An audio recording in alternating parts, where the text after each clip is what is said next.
Nag-ano ba siya, nag-vlog? Medyo. Pero ano, kaming sasama yung mukha namin kasi bawal sa amin. Ay, oo nga pala, no? Kasi nagtatrabaho pa kami Oo. sa ano. Ito yung isang gate. Palabas na naman ang kaintayan. Oo. Gaano ka na, sir, katagal nagaganito? Saan? Yung magawa? Oo. Sa Nissan 8 years, tapos yung bali 2000, tapos hanggang 2008 Nissan ako, tapos 2008 hanggang ngayon Suzuki. So binata ka pa pala nun? Nung 2000 na Nung nag-Nissan ka? paasawa na. Paasawa na. Nissan. May trabaho na eh.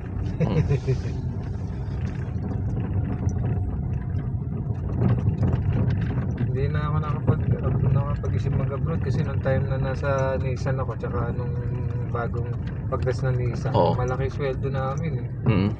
Yung para ka na rin nag-a-abroad. Ito na lang 2016 medyo ano eh, nalipat na company. Wala na, mababa na sweldo. Pero ang maganda naman doon, wala na akong pinag-aaral. Tapos na. Nagtatrabaho na sila. Ilan pa anak mo? Dalawa lang. Dalawa. Nag-resign ka ba sa Nissan? Hindi, nagsara na. Nagsara. Pero transfer din. Same lang din, company. Kaso Suzuki na. Oo.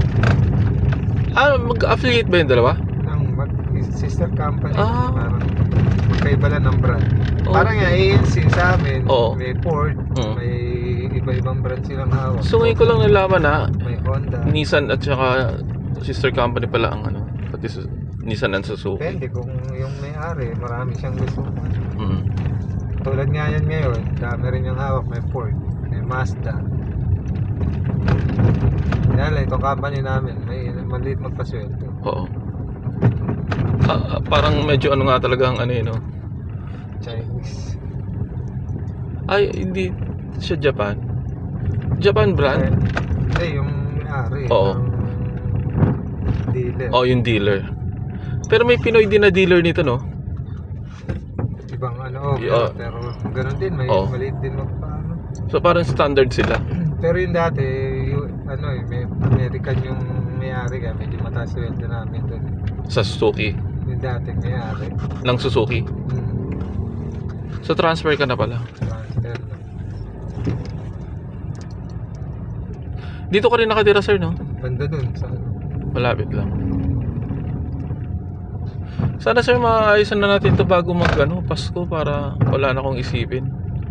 Kaya lang every Sunday no? Sana magawa natin ng paraan na may special day tayo na isang bagsakan lang. Pag-usapan natin order mamaya. Order mo na yung shock. Oo. Dito, insulator, tapos yung rack and pinion na yan, mas tatahimik ang pagka napalitan niya. Oo. Ito, sir, binibenta to, no? Grabe, mag-iipon muna tayo. Magkano kaya to? Yung sa kapatid ko, binibenta din, yung nasa Amerika din.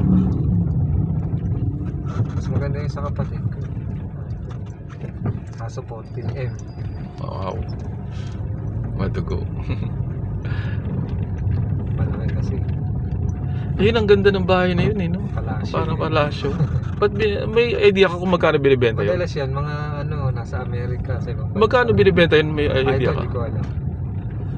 Matagal na nakapost yun? Ngayon ko lang nakita. Ang So we're back. Parang nakatira lang dyan yung katiwala eh.